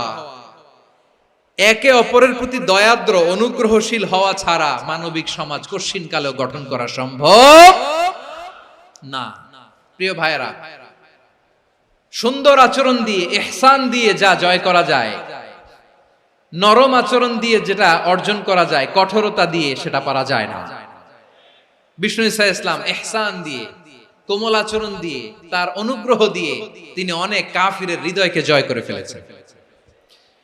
সাইয়েদনা সুমামা ইবনে উসাল রাদিয়াল্লাহু তাআলা আনহুর কথা মনে পড়ে যায়। তিনি ছিলেন ইয়ামামার বাদশা। মদিনাতে বিশ্বনবীকে হত্যা করার নিয়তে এসেছিলেন। গোপনে গোপনে বিশ্বনবীকে হত্যা করে আবার ইয়ামামাতে তিনি ফিরে যাবেন। কিন্তু কি অবাক করা কাণ্ড, হত্যা করতে পারে নাই, সাহাবাদের হাতে তিনি ধরা পড়ে গেলেন। সাইয়েদনা সুমামা ইবনে উসাল রাদিয়াল্লাহু তাআলা আনহু হত্যার নিয়তে আসলেন, কিন্তু হত্যা করতে পারলেন না। সাহাবারা ওনাকে ধরে ফেললেন, ধরে মসজিদে নববীর পিলারের মধ্যে বেঁধে রাখলেন। সুমামা ইবনে উসাল, সিরাত থেকে শুনে, সিরাত থেকে শোনাচ্ছি, রাদিয়াল্লাহু তাআলা আনহু ইয়ামামার অধিপতি ছিলেন। বিশ্বনবীকে হত্যার জন্য আসছেন, ধরা পড়ে গেছেন, এখন মসজিদে নববীতে বেঁধে রাখছেন। তার মানে বন্দী। এখন স্ট্যাটাস কি? বন্দী, ক্যাপটিভ। তো বিষ্ণু ঈসা ইসলাম সাহাবাদেরকে বললেন, তার খোঁজ খবর নিও, সুমামা ইবনে উসালের খোঁজ খবর নিও। সাহাবারা বলেন, ইয়া রাসূলুল্লাহ, আপনাকে হত্যা করতে এসেছে, তার তো কঠিন ক্যাপিটাল পানিশমেন্ট হওয়া দরকার, কঠিন শাস্তি হওয়া দরকার। বিশ্বনবী বললেন, না, আমি যেটা জানি তোমরা সেটা জানো না, তোমরা সুমামার সাথে ভালো আচরণ করো। বিশ্বনবী সুমামার কাছে গেলেন। প্রথম দিন যে তিনি কালেমার দাওয়াত দিলেন, ইমানের দাওয়াত দিলেন, ইসলামের দাওয়াত দিলেন, রিসালাতের দাওয়াত দিলেন, আখিরাতের দাওয়াত দিলেন। পরের দিন যে বিশ্বনবী সালাতের দাওয়াত দিলেন, যাকাতের দাওয়াত দিলেন, ইসলাম কি, কিভাবে, কেমন করে পালন করতে হয় চমৎকার আর্টিকুলেট করতে শুরু করলেন। তন্ময় হয়ে সুমামা ইবনে উসাল রাদিয়াল্লাহু তাআলা আনহু বিশ্বনবীর কথাগুলো শুনতে আরম্ভ করলো। একদিন নয়, 2 দিন নয়, টানা 3 দিন বিশ্বনবী সুমামার কাছে ইসলামকে প্রেজেন্ট করেছেন, উপস্থাপন করেছেন। আওয়াজ করে বলেন, কয় দিন? 3 দিন। 3 দিন মসজিদে নববীতে বাধা। আর সাহাবীদেরকে বললেন, তার খোঁজ খবর নিও, তোমরা যে রুটি বানাও এর মধ্যে সবচেয়ে ভালো আটার রুটিটা তারে দিও, সবচেয়ে রিফাইন্ড খেজুর, যেটা পিওর খেজুর, এটা তারে দিও। আর বিশ্বনবী নিজের উট থেকে দুধ দহন করে ওনার বাড়ির এক কর্মচারীকে বলেছেন, দুধ দহন করে সুমামার জন্য নিয়ে যেও। সুবহানাল্লাহ পড়বেন না? সবাই তো অবাক, ইয়ামামা থেকে আসছে নবীকে হত্যা করতে, বিশ্বনবী দেখে তারে জামাই আদর করে। একদিন নয়, 2 দিন নয়, টানা 3 দিন বিশ্বনবী এভাবে সুমামার কাছে যে ইসলামকে প্রেজেন্ট করতে আরম্ভ করলেন, ইসলামকে উপস্থাপন করতে শুরু করলেন। আর তাকে চমৎকার এন্টারটেইনমেন্ট, আপ্যায়ন দিতে আরম্ভ করলেন। টানা 3 দিন যখন ইসলামের দ্য বিউটিজ অফ ইসলাম, ইসলামের সুমহান বাণী, সৌন্দর্য তার কাছে উপস্থাপন শেষ, তাকে আপ্যায়ন শেষ, বিশ্বনবী বললেন সাহাবাদেরকে, যাও এবার সুমামার হাতের পায়ের রশি দুটো খুলে দাও। সাহাবারা তর্ক জুড়ে দিলেন, লা ইয়া রাসূলুল্লাহ, এমনটা করবেন না, তো ভয়ঙ্কর ভয়ঙ্কর খুনি, কি জানি কি হয়ে যায়। বিশ্বনবী বললেন, না, তার হাতে পায়ের রশিগুলো খুলে দাও। সাহাবারা বিশ্বনবীর কথা মতো তার হাতে পায়ের রশিগুলো খুলে দিল। সুমামা মুহূর্তের মধ্যে মসজিদে নববী থেকে বের হয়, ইয়ামামায় ফিরে না যে মসজিদে নববীর পাশে একটা খেজুর বাগান ছিল, সেখানে চলে গেলেন। সেখানে একটা ছোট্ট কুয়া ছিল, কুয়ার পানি দিয়ে তিনি গোসল করলেন। সুবহানাল্লাহ পড়েন। কুয়ার পানি দিয়ে গোসল করে মসজিদে নববীর সামনে এসে বিশ্বনবী এবং সাহাবাদের সামনে দাঁড়িয়ে সাব্বাবা উঁচু করে বললেন, আশহাদু আল্লা ইলাহা ইল্লাল্লাহ ওয়া আশহাদু আন্না মুহাম্মাদান আবদুহু ওয়া রাসূলুহু। আমি সাক্ষ্য দিচ্ছি আল্লাহ ছাড়া কোনো ইলাহ নাই, আর মুহাম্মদ আল্লাহ তাআলার প্রেরিত বান্দা এবং রাসূল। প্রিয় ভাইয়েরা, ইহসান দিয়ে যা জয় করা যায়, কঠোরতা দিয়ে সেটা কঠিনকালেও জয় করা যায় না। আওয়াজ করে বলেন, ঠিক কি না? এবার সুমামা দাঁড়িয়ে বলে, ওগো নবী, আমি তো কালিমা পড়ে মুসলমান হয়ে গেলাম, এবার শোনেন, এই মুহূর্তের আগে আপনার চেহারার চাইতে নিকৃষ্ট কোনো চেহারা আমার কাছে ছিল না, কিন্তু শাহাদা পাঠ করার পরে আপনার চেহারার চাইতে উত্তম শ্রেষ্ঠ কোনো চেহারা আমার কাছে আর নাই। ও নবী, আজকের দিনের আগে ইসলাম ধর্মের চেয়ে নিকৃষ্ট অপছন্দনীয় কোনো ধর্ম আমার কাছে ছিল না, কিন্তু এই মুহূর্ত থেকে ইসলামের চেয়ে সেরা শ্রেষ্ঠ পছন্দনীয় কোনো ধর্ম আমার কাছে নাই। নবী গো, আজকের দিনের আগে মদিনার চাইতে অপছন্দনীয় নিকৃষ্ট কোনো শহর আমার কাছে ছিল না, কিন্তু এই মুহূর্তের পর থেকে মদিনার চাইতে কোনো শ্রেষ্ঠ শহর আমার জানা নাই। সে ছিল গমের বড় ডিলার, গম বেচত। কি বেচত? তার গম কিনে মক্কার লোকেরা রুটি খাইতো। সে ঘোষণা দিল, আজকে থেকে মক্কাবাসীদের জন্য সব গম আমি হারাম করে দিলাম, মক্কাবাসী এখন না খেয়ে মরে। সুবহানাল্লাহ পড়বেন না? মক্কাবাসী বিশ্বনবীর কাছে আসলেন, এসে বললেন, মুহাম্মদ, আমরা তো তোমার ভাই, তোমার চাচা, তোমার ভাতিজা, তোমার আত্মীয়, তুমি সুমামারে বলো সে যেন আবার গমের সাপ্লাই মক্কার জন্য অনুমতি দিয়ে দেয়। বিশ্বনবীর অনুমতি ক্রমে সুমামা আবার মক্কাতে গম পাঠাতে শুরু করলো। পড়েন সুবহানাল্লাহ। ইহসান, ইহসান দিয়ে আপনি যেটা জয় করতে পারবেন, you can win the heart of your enemies. ইহসান দিয়ে আপনি আপনার শত্রুর হৃদয়কে জয় করতে পারবেন। এজন্য আল্লাহ বললেন, ওয়া আনফিকু ফি সাবিলিল্লাহি ওয়া লা তুলকু বিআইদিকুম ইলাত তাহলুকা ওয়া আহসিনু ইন্নাল্লাহা ইউহিব্বুল মুহসিনিন। তোমরা আল্লাহর রাস্তায় দান করবে আর নিজেরা নিজেদেরকে ধ্বংসের হাতে ঠেলে দিও না। তোমরা একে অপরের প্রতি ইহসান করবে, কারণ ইহসানকারীদেরকে আল্লাহ বড় ভালোবাসেন। সুবহানাল্লাহ পড়েন। আবার সূরা রহমানে আল্লাহ বললেন, হাল জাযাউল ইহসানি ইল্লাল ইহসান ফাবিআইয়ি আলা, সবাই পড়েন, ফাবিআইয়ি আলাই রাব্বিকুমা তুকাযযিবান। ইহসানের প্রতিদান হিসেবে ইহসানি হয়। বিশ্বনবী সুমামার প্রতি যেমন ইহসান করেছেন, সুমামাও ঠিক তেমন ইহসান ফিরিয়ে দিয়েছে। ঠিক কিনা বলেন? তাহলে এক নম্বরে হচ্ছে আদ, ন্যায় বিচার। দুই নম্বরে সবাই বলেন ইহসান, সদাচরণ। ইহসান দুই ধরনের প্রিয় ভাইরা, ইহসান ফিল ইবাদা, ইহসান ফিল মুআমালা। ইহসান ফিল ইবাদা হচ্ছে একাগ্র অনুভবে ইবাদতে ডুব দেওয়া, এর নাম ইবাদতের ইহসান। সুবহানাল্লাহ পড়ুন। বিশ্বনবী বলেন ইহসান মানে কি জানো নাকি? হাদিসে জিবরিলে সাইয়েদনা জিবরিল আলাইহিস সালাম বিশ্বনবীকে বললেন আখবিরনি আনিল ইহসান। নবী আমাদেরকে বলেন ইহসান মানে কি? বিশ্বনবী বললেন আনতা আবুদাল্লাহা কাআন্নাকা তারাহু ফাইন লাম তাকুন তারাহু ফাইন্নাহু ইয়ারাক। ইহসান মানে হলো এমন ভাবে তুমি আল্লাহর সামনে নিজেকে উজাড় করে ইবাদত করবে, তুমি ভাববে তুমি আল্লাহকে দেখতে পাচ্ছ। আর এটা যদি ভাবা তোমার জন্য কঠিন হয়ে যায়, অন্তত এতটুকু তুমি ভাববা যে আল্লাহ তোমাকে দেখতে পাচ্ছেন। ঠিক কিনা বলেন? ও আমার বীর চট্টলার ভাইয়েরা, কেউ যেটা দেখে না সেটা দেখে কে? এই বিশ্বাস হৃদয়ের মধ্যে আছে? নামাজে যখন দাঁড়ান এই ফিলিংসটা আনা যাবে? এসা পর্যন্ত যে আমরা হায়াত পাবো কোনো গ্যারান্টি আছে? সবাই আওয়াজ করে বলেন গ্যারান্টি আছে? গ্যারান্টি নাই। এজন্য বিষ্ণু ইসলাম বলেছে এমন ভাবে নামাজে দাঁড়াও, ইবাদত করো, মনে করো হতে পারে এটাই আমার জীবনের শেষ নামাজ। পারফর্ম দ্য সালাহ as if this is your last and final prayer. এমন ভাবে সালাতে দাঁড়াও, ভাবো হতে পারে এটাই তোমার জীবনের শেষ নামাজ। এমন ভাবে নামাজে দাঁড়াও, ভাবো এটাই শেষ নামাজ। তাহলে নামাজে একাগ্রতা বাড়ায় দিবে কে? ফলে ইবাদতের ইহসান আমাদের অর্জিত হবে।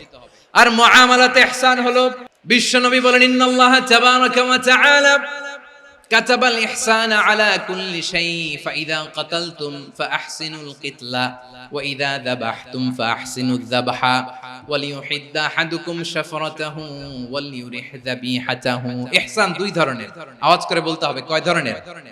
একটা হচ্ছে ইহসান ফিল ইবাদা, ইবাদতে ইহসান। ইবাদতে ইহসান কি? একাগ্র অনুভব দিয়ে ইবাদত করা, মন প্রাণ দিয়ে ইবাদত করা।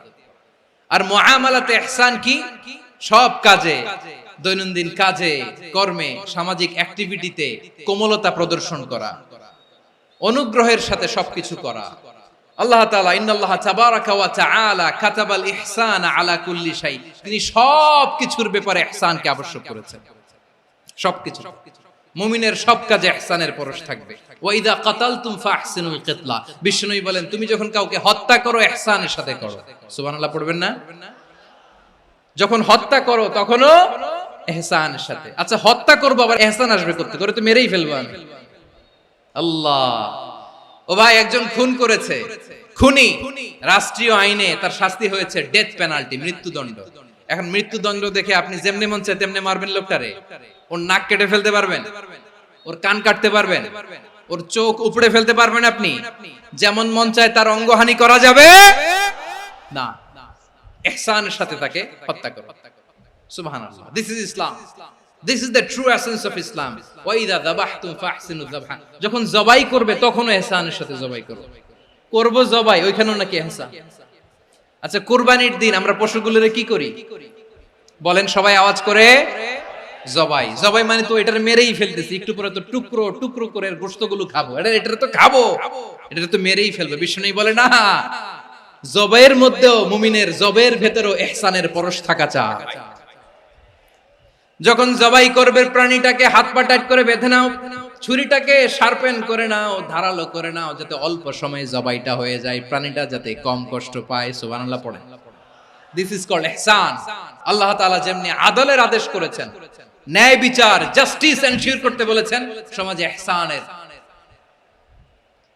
ব্যবহার, ইহসানের অনুশীলন তিনি করতে বলেছেন। এজন্য মুমিনের প্রতিটি কাজে, আমার চট্টগ্রামের ভাইয়েরা আমার দিকে তাকান, খেয়াল করে শুনুন, মুমিন জীবনের প্রতিটি কাজে ইহসানের পরশ থাকা চাই। আমরা যেন আমাদের পরিবারের প্রতি ইহসান করি, আমরা যেন আমাদের কর্মচারীদের প্রতি ইহসান করি, আমরা যেন আমাদের কলিগদের প্রতি ইহসান করি, আমরা যেন আমাদের ভাইদের প্রতি ইহসান করি। মুমিন জীবনের প্রতি কাজে ইহসানের পরশ থাকার দরকার আছে না নাই? কথা বুঝতে পেরেছেন? তাহলে আল্লাহ তাআলার তিনটা আদেশ ছিল, কয়টা গেল? প্রথমে কি ছিল? আদল। দুই নম্বরে তিন নম্বরে রব্বুল আলামিন বললেন ওয়া ইতাইদিল কুরবা, নিকট আত্মীয়দেরকে দান করো। নিকট আত্মীয়দেরকে দাও, যারা তোমাদের ব্লাড কানেকশনের আত্মীয় তাদেরকে তোমরা দাও। এখানে জেনারেলি বললেন দাও, কি দিব সেটা তিনি এখানে বলেন নাই, সেটা তিনি সূরাতুল ইসরার মধ্যে বলেছেন। আল্লাহ বলেন ওয়া আতিযাল কুরবা হাক্কাহ, নিকট আত্মীয়দেরকে তাদের অধিকার, তাদের প্রাপ্য তোমরা বুঝিয়ে দাও। দেখেন, একটা শান্তির সমাজ, একটা সমৃদ্ধ সমাজ, একটা মানবিক সমাজ গঠনের জন্য আল্লাহ তাআলা বেশি না, মাত্র তিনটা অর্ডার, তিনটা ভার্ডিক্ট তিনি জারি করেছেন। এক নাম্বার সুশাসন, ন্যায় বিচার। দুই নাম্বার ইহসান। তিন নাম্বার নিকটাত্মীয়, যারা কাছের, তোমার ভেরি ক্লোজ রিলেশনশিপে আছে, তাদেরকে দাও। দাও, দিলে বাড়িয়ে দেয় কে? অনেকে দিতে চায় না, কৃপণতা করে। দিলে বাড়ায় দেয় কে? ও মিয়া, মদিনার মধ্যে সবচাইতে গরিব সাহাবী ছিল বেলাল রাদিয়াল্লাহু তাআলা আনহু। ওনার এন্টায়ার অ্যাসেট, সম্পদের পরিমাণ কতদূর জানেন? একটা লুঙ্গি। বেলাল রাদিয়াল্লাহু তাআলা আনহু, ওনার টোটাল ওয়েলথের এস্টিমেশন হচ্ছে মাত্র একটা লুঙ্গি। একটা লুঙ্গি, টোটাল ওয়েলথ এস্টিমেশন, টোটাল সম্পদের পরিমাণ বেলাল রাদিয়াল্লাহু তাআলা আনহুর কি ছিল? ওই বেলাল রাদিয়াল্লাহু তাআলা আনহুকে বিষ্ণু ইসলাম বলেছেন আনফিক ইয়া বেলাল, ও বেলাল তুমিও দাও। ওয়ালা তাখশা মিন যিল আরশি ইখলালা, আরশের অধিপতির তো কোনো ঘাটতি নাই, তুমি দিলে ওই আল্লাহ তোমারে বাড়ায় দিবে। এজন্য আমার প্রিয় ভাইয়েরা, দিলে কমে না, দিলে বাড়ে। অনেকে ধরে রাখে, নতুন কিছু নিতে পারে না, হাত দিয়ে যেটা ধরে রেখেছেন এটা দিয়ে দেন, বড় একটা ধরার সুযোগ পাবেন। জোরে বলেন ঠিক কিনা? রব্বুল আলামিন বললেন ৩ নাম্বার আদেশ হলো তোমাদের প্রতি, সমাজটারে কেমন করে মানবিক সমাজ, সুন্দর সমাজ গড়বা। ৩ নাম্বার আদেশ হলো ওয়া আতিদাল কুরবা হাক্কা, নিকটাত্মীয়দেরকে তাদের প্রাপ্য বুঝিয়ে দাও। এই নিকটাত্মীয়দেরকে তাদের অধিকার বুঝিয়ে দেওয়া, প্রাপ্য বুঝিয়ে দেওয়াতে আমাদের গাফলতি আছে না নাই? অনেকে দেখবেন অনেক আল্লাহওয়ালা, তাহাজ্জুদ গুজার, সেজদা দিতে দিতে কপালে কালো দাগ ফেলে দিছে, সে তার বোনের হকটা আদায় করে নাই। আছে না নাই? অনেক বড় হাজী সাহেব, বিশাল লম্বা দাড়ি, ছেলেরে সব দিয়ে দিছে, মেয়েরে কিছু দেয় নাই, মেয়ের হক আদায় করে নাই। আছে না নাই? এই হাজী সাহেবেরা, এই আল্লাহওয়ালারা কিয়ামতের ময়দানে আটকে যাবে। আপনি অন্যের অধিকার নষ্ট করেছেন, তাদের রাইটস কে ভায়োলেট করেছেন। এজন্য আল্লাহ তাআলা বলেন, কারো অধিকার যদি কেউ নষ্ট করে, ওই সমাজটা মানবিক সমাজ কঠিনকালেও হতে পারে না। এজন্য ৩ নম্বর আল্লাহ বললেন ওয়া ইতাইদিল কুরবা, নিকটাত্মীয়দেরকে দাও। কি দিবা? তাদের অধিকার দিয়ে দাও। বোনের অধিকার বুঝিয়ে দাও, মেয়ের অধিকার বুঝিয়ে দাও, ফুফুর অধিকার বুঝিয়ে দাও। দেখবেন অনেক মায়েরা ছেলের পাতে মুরগির রান দেয়, মেয়ের পাতে দেয় মুরগির ঠ্যাং। তো মেয়ের কি মুরগির রান খেতে মনে চায় না? মনে চায় না? এমনটা করা যাবে না। নিকটাত্মীয়দেরকে অধিকার দিয়ে দাও, নিকটাত্মীয়ের সাথে সুসম্পর্ক রাখো। আদেশটা কার? এজন্য প্রিয় ভাইয়েরা, জীবনে যদি বারাকা অর্জন করতে চান, নিকটাত্মীয়দের সাথে সুসম্পর্ক রাখতে হবে, তাদের জন্য উপহার পাঠাতে হবে। বিশ্বনবী বলেন লা ইয়াদখুলুল জান্নাতা কাতে, যে ব্যক্তি আত্মীয়তার সম্পর্ককে ছিন্ন করে দেয়, সে কঠিন কালেও আল্লাহর জান্নাতে ঢুকবে না। আপনি কি এটারে সহজ হাদিস মনে করছেন? এটা সহজ কথা? আপনি ভাবছেন আপনার নামাজ আপনারে বাঁচাতে পারবে, আপনার রোজা বাঁচাতে পারবে, আপনার তাহাজ্জুদ আপনারে বাঁচাতে পারবে? অধিকার নষ্ট করলে কিছুই আপনারে বাঁচাতে পারবে না। এজন্য নিকট আত্মীয়দেরকে দিতে হবে বেশি বেশি। বিশ্বনবী বলেন ইন্না সাদাকাতা আলাল মিসকিনি সাদাকা ওয়া আলা যির রাহিমি ইসনাতান সাদাকাতুন ওয়া সিলা। মিসকিন রে দান করলে শুধু দানের সওয়াব হয়, নিকট আত্মীয়কে দান করলে দুইটার সওয়াব হয়, সাদাকার সওয়াব হয়, আবার আত্মীয়তার বন্ধন অটুট রাখার সওয়াব হয়ে যায়। আবার বিশ্বনবী বললেন মান সাররাহু আইয়ুবসাতা লাহু ফি রিজকিহি ওয়া ইনসালাহু ফি আসারিহি ফালইয়াসিল রাহিমা। যে ব্যক্তি তার রিজিকের প্রশস্ততা চায় আর হায়াতে বরকত চায়, সে যেন তার আত্মীয়ের সাথে সুসম্পর্ক রাখে। আমার প্রিয় চট্টলার ভাইয়েরা, আমাদের রিজিক বাড়ুক, এটা আমরা চাই কি চাই না? সবাই চান? হ্যাঁ, আমাদের রিজিকে প্রশস্ততা আসুক, চাই কি চাই না? আমাদের হায়াতে বরকত আসুক, আমরা চাই কি চাই না? এই দুইটা যদি চান তাহলে নিকটাত্মীয়দের সাথে সুসম্পর্ক রাখবেন। পারবেন? তাহলে সমাজটারে মানবিক সমাজ বানায় দিবে কে? তিনটা আদেশ চলে গেল। 1 নম্বরে কি ছিল? 2 নম্বরে, 3 নম্বরে নিকটাত্মীয়দেরকে দান। আল্লাহ তাআলা তিনটা জিনিসের যেমনি আদেশ করেছেন, অনুরূপভাবে তিনটা বিষয় তিনি বারণ করেছেন, নিষেধ করেছেন। ওগুলোর কাছেও যাওয়া যাবে। রাব্বুল আলামিন বলেন, ওয়ায়ানহা আনিল ফাহশাই ওয়াল মুনকারি ওয়াল বাগি। আমি যেমনি তিনটি বিষয়ে আদেশ করলাম, অনুরূপভাবে তিনটি বিষয়ে বারণ করলাম, নিষেধ করলাম। আমার 1 নাম্বার নিষেধাজ্ঞা হলো অশ্লীলতার প্রতি। ফাহশা, ওয়ায়ানহা আনিল ফাহশা, আল্লাহ তাআলা অশ্লীলতাকে নিষেধ করেছেন। কোন জিনিসকে? সবাই বলুন, কোন জিনিসকে? যত ধরনের, যত টাইপের, যত ক্যাটাগরির অশ্লীলতা হতে পারে সব অশ্লীলতাকে হারাম করেছেন কে? ফাহশা মানে কি? কথায়, কাজে, আচরণে, কমেন্ট, ফেসবুকের কমেন্টসে যত ধরনের নোংরামো আছে, যত ধরনের অশ্লীলতা আছে, এটাকে আরবিতে বলে ফাহশা। রাব্বুল আলামিন বলেন, কুল ইন্নামা حرم ربي الفواحش ما ظهر منها وما بطن। ও নবী, আপনি বলে দেন, আমার রব প্রকাশ্য, অপ্রকাশ্য, স্পষ্ট কিংবা অস্পষ্ট, দৃশ্যমান কিংবা অদৃশ্যমান সব অশ্লীলতাকে হারাম করেছেন। সব ধরনের অশ্লীলতা হারাম। আল্লাহ তাআলা আমাদেরকে অশ্লীলতা থেকে বাঁচান। এবার বলেন, আমাদের সমাজে অশ্লীলতা আছে না নাই? অশ্লীলতা নানা ভাবে, নানা নামে, নানা মোড়কে আমাদের সমাজে আছে না নাই? সংস্কৃতির নামে, ফ্যাশনের নামে, বিনোদনের নামে, উপন্যাসের নামে, কনসার্টের নামে অশ্লীলতা আছে না নাই? আপনি দেখেছেন কনসার্টগুলোর অবস্থা? আমাদের তরুণ তরুণীরা, আমাদের যুবক যুবতীরা, আমাদের জেনজিরা, কি অবস্থা ওইখানে? কনসার্টের নামে অশ্লীলতা আছে না নাই? ছেলে মেয়ে একে অপরকে জড়ায় ধরতেছে, একে অপরকে চুমু খাচ্ছে, প্রকাশ্যে, দিবালোকে, গণমানুষের সামনে। আল্লাহ তাআলা এই অশ্লীলতা থেকে আমাদেরকে বেঁচে থাকতে বলেছেন। রূপালী জগতের নামে অশ্লীলতা আছে না নাই? এই টার্মটা আপনারা জানেন না? রূপালী জগৎ কি জগৎ? আসলে কি রূপালী জগৎ না অন্ধকার জগৎ? আমার বোনেরা, আপনাদেরকে যে কি বলে তারা বুঝায়, রূপালী জগৎ শুনেই আপনি ভরকে যাবেন না। রূপালী জগতে যে নারী যত বেশি উলঙ্গ, সে নাকি তত বেশি সাহসী।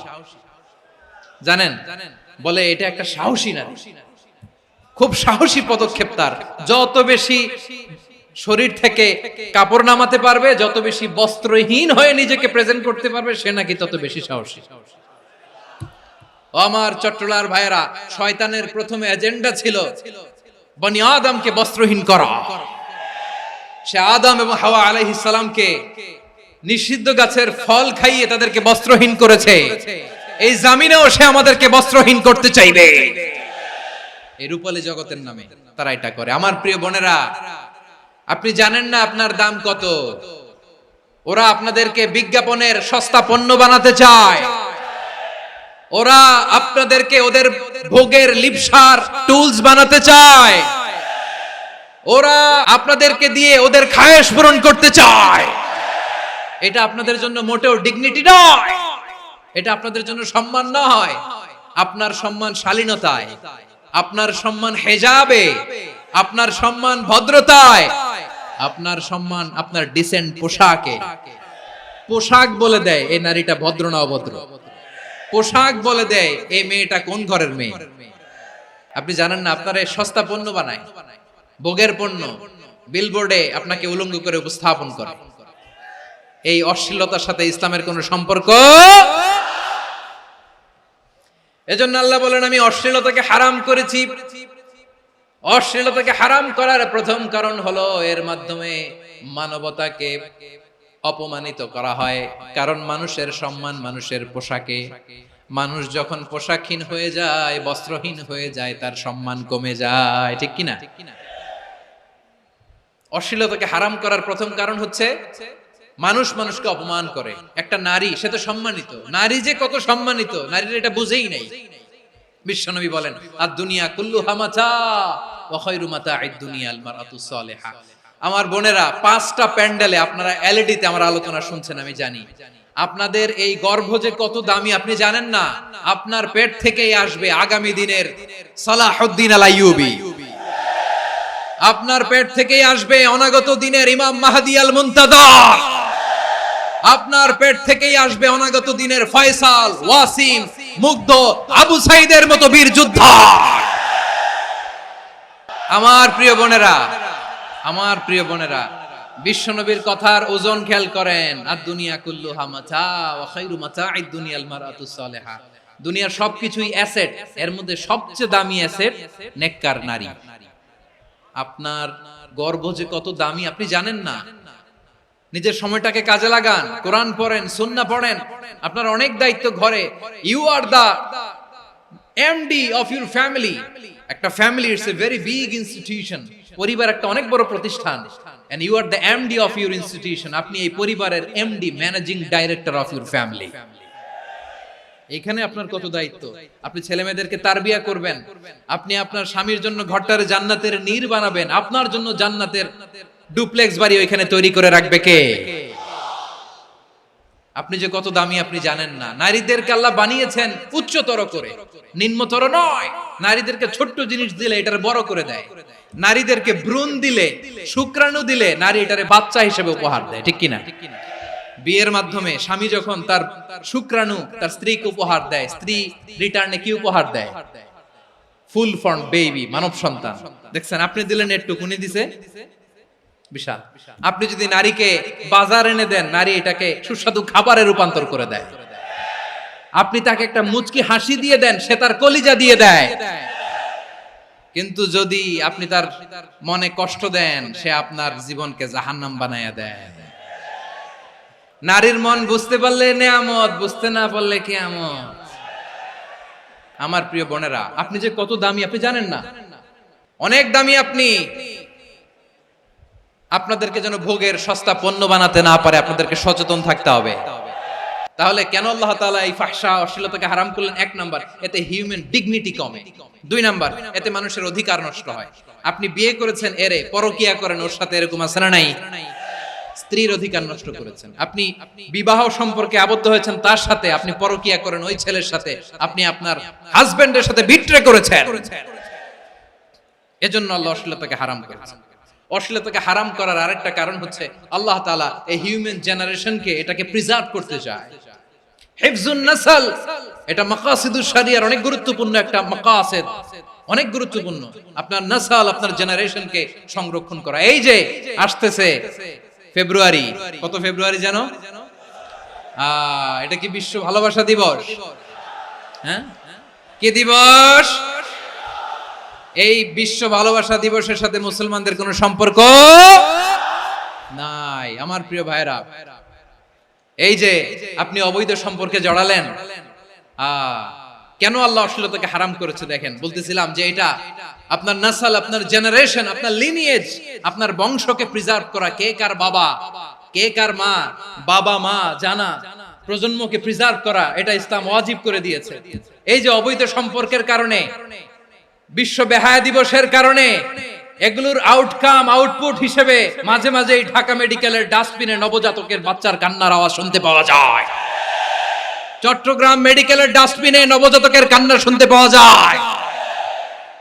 বীর চট্টলার মুসলমানেরা বুঝতে পারলে আওয়াজ করে বলেন, এই যে চট্টগ্রাম মেডিকেলে যে নবজাতকটা পাওয়া গেল, ওর বাবাকে আমাকে বলেন, ওর মাকে, ও কোন ফ্যামিলির সন্তান কেউ জানে? আপনি হিউম্যান ডিগনিটিকে অপমান করেছেন না? আপনি তার ভবিষ্যৎকে অন্ধকার করেছেন না? আপনি তার লিনিয়েজকে প্রশ্নবিদ্ধ করে দিয়েছেন না? এই জন্য আল্লাহ তাআলা অশ্লীলতাকে আমাদের জন্য হারাম করে দিয়েছেন। পড়েন সুবহানাল্লাহ। এই জন্য রাব্বুল আলামিন বলেন, কুল ইন্নামা হারাম রাব্বিয়াল ফাওয়াহিশা মা যাহারা মিনহা ওয়া মা বাতান। প্রকাশ্য অপ্রকাশ্য সব অশ্লীলতাকে হারাম ঘোষণা করে দিয়েছে কে?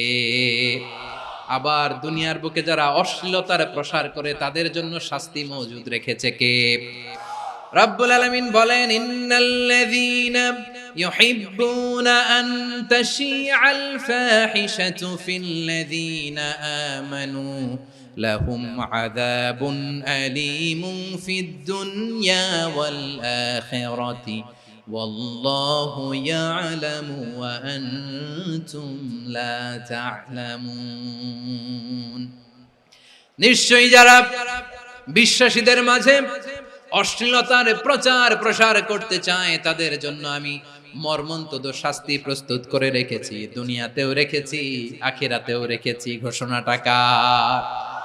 যারা এই নাটকের নামে, সিনেমার নামে, রূপালী জগতের নামে, মুভির নামে, ওটিটি প্ল্যাটফর্মের নামে আমার সমাজে অশ্লীলতা ছড়াতে চায় তাদের জন্য কঠিন মর্মন্তুদ শাস্তি মজুদ রেখে দিয়েছে কে? ও আমার বোনেরা, এখনো আপনি জাগবেন না? এখনো আপনার চিন্তার দুয়ারে এখনো নাড়া পড়ে নাই? ওরা আপনাকে উলঙ্গ বানাতে চায়, ওরা আপনাকে আইটেম গার্ল বানাতে চায়। এজন্য ইসলাম অশ্লীলতাকে হারাম করেছে। হারাম। ইসলাম বলেছে যোজন যোজন দূরে থাকো, ওরা বলে না কাছে আসো, কাছে আসার গল্প, ক্লোজ আপ ওয়ান, কাছে আসার গল্প আছে না নাই? তাহলে অশ্লীলতার সাথে আমাদের কোনো সম্পর্ক? সবাই বলতে পারেননি, আওয়াজ করে বলুন, অশ্লীলতার সাথে আমাদের কোনো সম্পর্ক? আমরা এই সমস্ত ক্লোজ আপ ওয়ান, কাছে আসার গল্পের প্রোগ্রামে যাব? আমরা কোন ধরনের অশ্লীল কন্টেন্ট সোশ্যাল মিডিয়ায়, টিভিতে দেখব? কি যুগ যে আমরা কাটাচ্ছি আপনি কল্পনা করতে পারবেন না। পর্ন ইন্ডাস্ট্রি,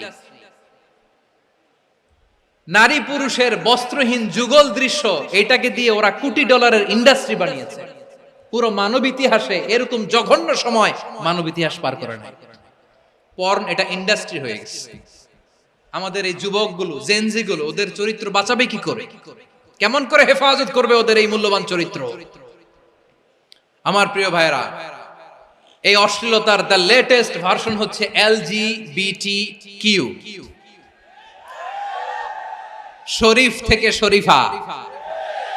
শুনছেন আপনারা? দেখতে পুরুষ, আসলেই পুরুষ, সুস্থ একজন পুরুষ, 4 সন্তানের বাবা, বলে আমি মনে মনে নারী। দেখতে নারী, সুস্থ নারী, আসলেই সে দিব্যি একজন নারী, বলে আমি মনে মনে পুরুষ। সবচেয়ে ভয়ঙ্কর অশ্লীলতার সবচাইতে লেটেস্ট ভার্সন হচ্ছে এই ট্রান্সজেন্ডারিজম। সুস্থ পুরুষ তার বায়োলজিক্যাল গ্রোথকে হরমোন দিয়ে স্টপ করে দিয়ে সে সার্জারি করে নারী হতে চায়, সুস্থ নারী পুরুষ হতে চায়। পুরুষ পুরুষের প্রতি সেক্সুয়ালি আকর্ষণ বোধ করে, এটা লূত আলাইহিস সালামের কওমের মধ্যে ছিল। এটাকেও আল্লাহ কোরআনে ফাহিশা বলেছেন।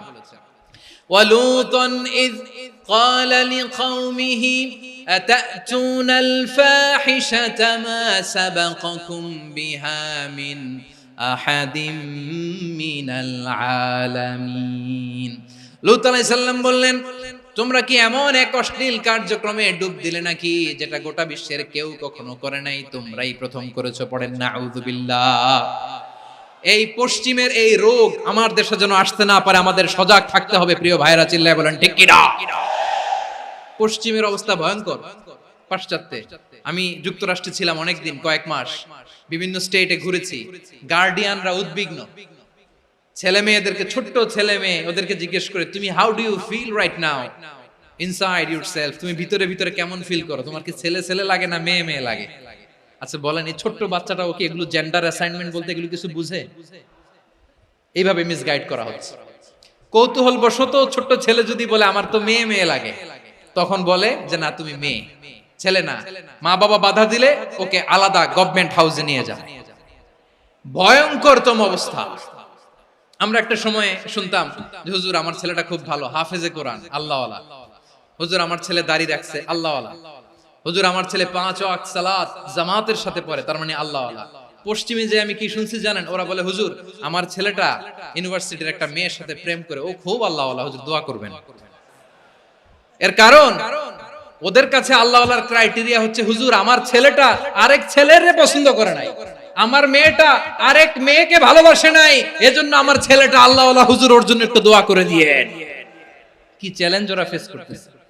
ওনার ছেলে যে আরেক ছেলেরে বিয়ে করবে না, এটাতেই উনি খুশি যে আলহামদুলিল্লাহ আমার ছেলেটা একটা মেয়েরে ভালোবাসে, আমার মেয়েটা একটা ছেলেরে ভালোবাসে, মানে এটা খুব আল্লাহওয়ালা।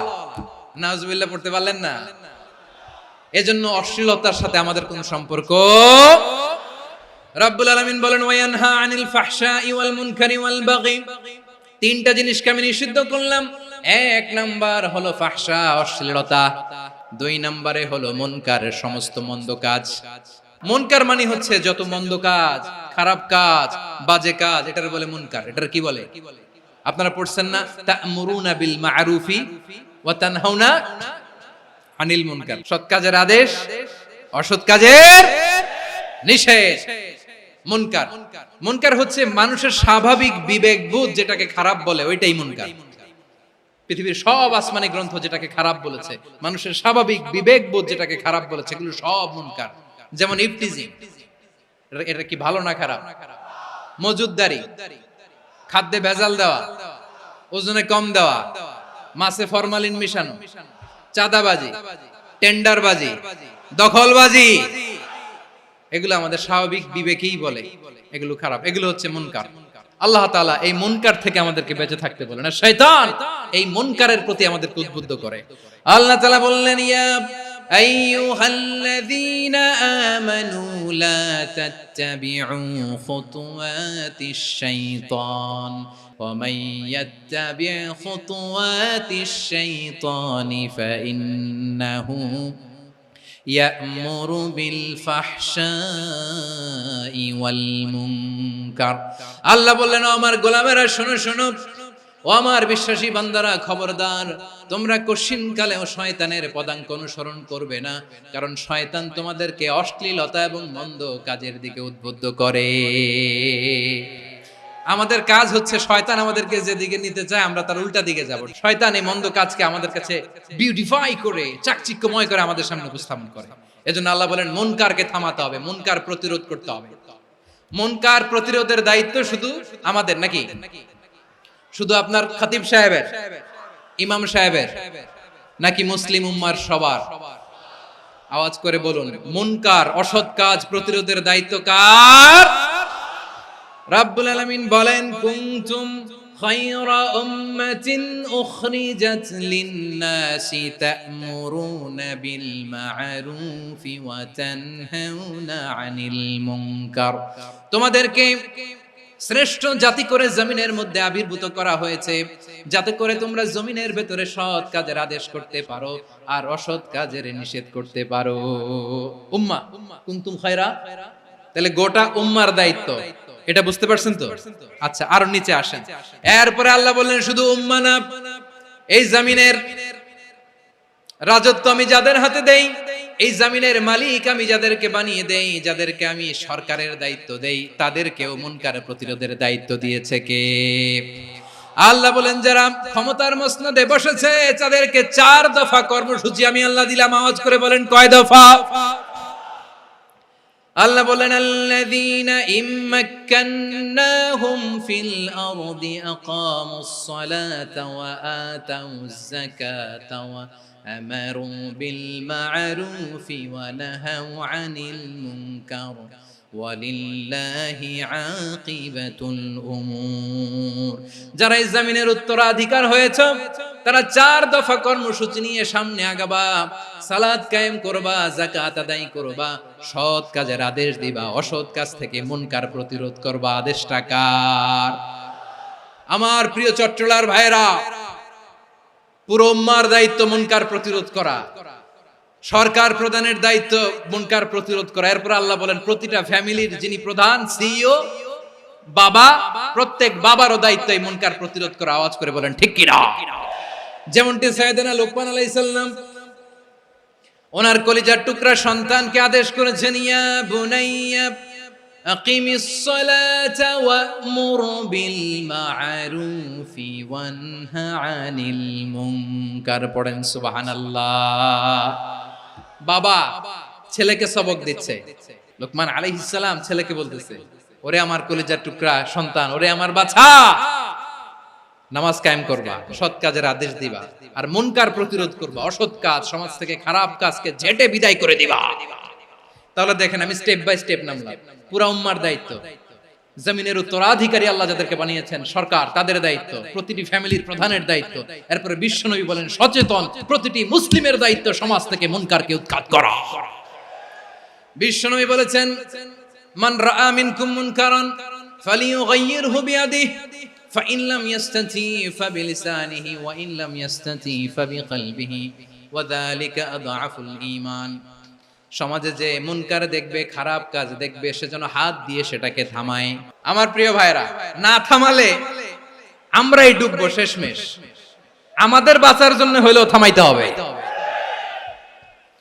রব্বুল আলামিন বলেন ওয়াত্তাকু ফিতনাতাল লা তুসিবান্নাল্লাযীনা যালামু মিনকুম খাসসা। ও আমার গোলামেরা, ওই আযাবকে ভয় করো যে আযাব যখন আমি জমিনের বুকে পাঠাই শুধু জালেমদেরকেই মারি না, আলেমদেরকেও মারি।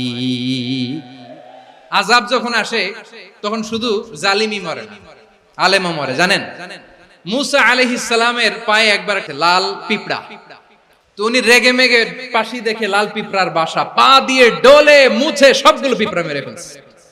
এই ঘটনাটা আল্লাহ ঘটিয়েছেন এজন্য মুসা আলাইহিস সালাম ছিলেন কালিমুল্লাহ, সরাসরি আল্লাহর সাথে কথা বলতেন। তিনি আল্লাহকে জিজ্ঞেস করেছিলেন, আল্লাহ তুমি যখন কোন জনপদে আযাব পাঠাও, শাস্তি দাও, ওখানকার শুধু জালেমরাই তো মরে না, ভালো মানুষগুলাও মরে, তো আযাব দিবা মুশরিকদের উপর দিবা, অবাধ্যদের উপর দিবা, ভালো মানুষগুলোরে মারো কেন? আল্লাহ বললেন, মুসা তোমার যে কামড় দিছিল পায়ের মধ্যে পিঁপড়া, কয়টা পিঁপড়া? একটা পিঁপড়া, তো সবগুলারে মারলা কেন? রেগে মেগে পুরো পিঁপড়ার বাসা ভেঙে মেসাকার করলা কেন? আমি যখন অ্যাকশনে যাই, আমি যখন শাস্তি দেই, তখন এত বাস বিচার করা হয় না, বাস বিচার করা যায় না। যখন অ্যাকশনে যাওয়া হয় ওইটা ডাইরেক্ট অ্যাকশন হয়ে যায়। চিল্লায় বলো ঠিক কি না? এজন্য আমাদের বাঁচার জন্য হলেও এই পাপ থামাতে হবে, এই শয়তানের অট্টহাসি থামাতে হবে, অন্যায় অপরাধ সমাজ থেকে আমাদের থামাতে হবে। কারণ আযাব আসলে ওরাও মরবে, আমরাও মরব। একটা জাহাজ 2 তলা, আপনি আছেন 2য় তলায়, নিচের তলার কিছু লোক জাহাজের তলা ছিদ্র করতে আরম্ভ করছে। কি ছিদ্র করতেছে? আচ্ছা, জাহাজের তলা ছিদ্র করলে তলা দিয়ে কি ঢুকে? এখন আপনি যদি বলেন আমার কি, আমি তো 2 তলায়, আমি তো ভালো আছি, ওরা ছিদ্র করে ওরা মরবে। আসলে কি শুধু ওরা মরবে? তলা দিয়ে যখন পানি ঢুকবে, জাহাজ ঢুকলে আপনিও মরবেন। এজন্য নিজে মরার আগে ওই পাগলগুলোর নিচতলায় যে থামাতে হবে। চিল্লায় বলেন ঠিক কি না? এজন্য আল্লাহ বললেন মুনকার প্রতিরোধের দায়িত্ব সমাজের টপ টু বটম সবার। এজন্য মুনকার প্রতিরোধ করার দরকার আছে না নাই? সমাজে এই যে ইফটিজিং হয়, আপনার বোনের বয়সী একটা মেয়েকে কিছু বখাটে টিটকারি করে, এই বলে সেই বলে, নোংরা কথা বলে, রাস্তায় দেখেও আপনি পাশ দিয়ে না দেখার মতো চলে যান কেন? আপনি দাঁড়ান না কেন? আপনি দাঁড়ালেই তো থেমে যাবে, কারণ সত্যের যে শক্তি তার সামনে মিথ্যা মুখ থুবড়ে পড়ে। আপনার সামনে ও কিছুই না, নাথিং। আপনি দাঁড়ান, ওকে প্রশ্ন করেন যে আমার বোনকে তুমি ডিস্টার্ব করো কেন? আপনাকে দেখে আরো 5 জন দাঁড়াবে, 5 জনকে দেখে আরো 10 জন দাঁড়াবে। আমাদের নীরবতা আর আমাদের নিশ্চুপ থাকাই জালিমদেরকে আরো শক্তিশালী জালিম বানিয়েছে। এজন্য মুনকার প্রতিরোধের দায়িত্ব আমাদের সবার। টেন্ডারবাজি, চাঁদাবাজি, দুর্নীতি, অপরাধ, দখলদারিত্ব, মজুদদারি, এগুলো সবকিছু একসাথে প্রতিরোধ করতে হবে। ঠিক কিনা বলেন? একটা মানবিক সমাজ যদি চাই, প্রতিরোধ করতে হবে। প্রিয় ভাইয়েরা, আল্লাহর শপথ নিয়ে বলি, এই নাসিহাত গুলো সবার জন্য, সব দলের জন্য, সব মতের মানুষের জন্য। আমরা কোনো দলের প্রতি মানুষকে ডাকি না, আমরা ডাকি ইসলামের দিকে। সব দলের, সব মতের, সব মানুষদেরকে আমরা আহ্বান জানাই, আসুন আমরা একটা সুন্দর সমাজ বিনির্মাণ করি। এই যে নতুন বাংলাদেশের এক সুযোগ এসেছে, আর জীবনে হয়তো আসবে না, সামনের 100 বছর এই সময় আসবে না। আসুন দেশটাকে আমরা সাজাই, আসুন আমরা দুর্নীতি বন্ধ করি, আসুন আমরা চাঁদাবাজি বন্ধ করি, আসুন আমরা দখলদারিত্ব বন্ধ করি, আসুন আমরা এক দল আরেক দলকে নিশ্চিহ্ন করার যে রাজনীতি, এটা বন্ধ করি। সব দলের প্রতি আমার আহ্বান, আমরা চাঁদাবাজ মুক্ত বাংলাদেশ চাই, জুলুম মুক্ত বাংলাদেশ চাই, ফ্যাসিজম মুক্ত বাংলাদেশ চাই, গুণ খুন খারাপি মুক্ত বাংলাদেশ চাই, আমরা নতুন ভোরের বাংলাদেশ চাই। ওই বাংলাদেশ পাওয়ার জন্য মুনকার প্রতিরোধে, অন্যায় প্রতিরোধে যদি বাঘের বাচ্চার মতো, আবু সাইদের মতো দুই হাত উঁচু করে বুককে টান টান করে প্রসারিত করে দাঁড়াতে হয়, রাজি আছো মুসলমান?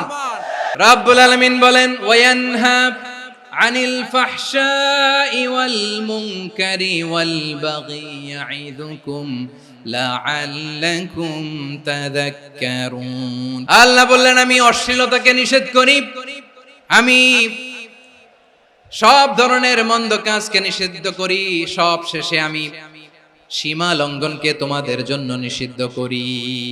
নিষিদ্ধ করেছেন কয়টা জিনিস? এক নম্বরে অশ্লীলতা, দুই নম্বরে মুনকার তথা সব মন্দ কাজ, তিন নম্বরে আল বাগি সীমা লঙ্ঘন, ক্রসিং দ্য লিমিট।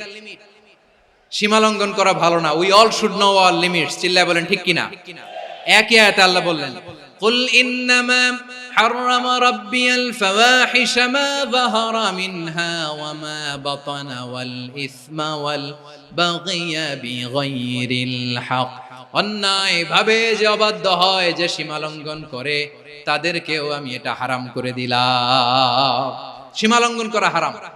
আল্লাহ বারবার বারবার আমাদেরকে ওয়ার্নিং দেয়। যখন আমরা থামি না তখন আল্লাহ ধরে, আর যখন ধরে তখন ছাড়ে না।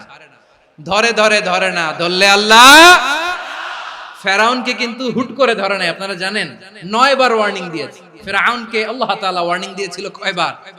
রাব্বুল আলামিন বলেন ওয়ালাকাদ আতাইনা মূসা 9 আয়াতিন বাইয়িনাত।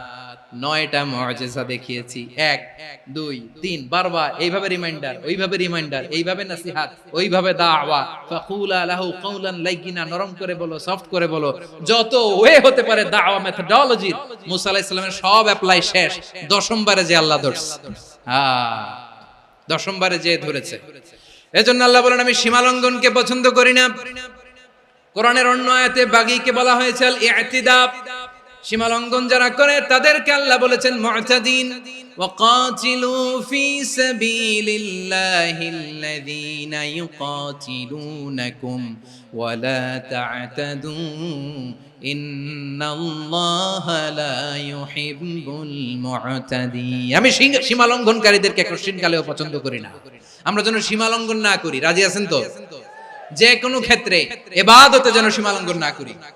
অনেকে আমরা ইবাদতে সীমা লঙ্ঘন করে ফেলি। বিশ্বনবী সাল্লাল্লাহু আলাইহি ওয়াসাল্লাম যেটা শিখিয়েছেন এর বাইরে যে অতিরিক্ত বুজুর্গ হতে চায়, এরকম আছে না নাই?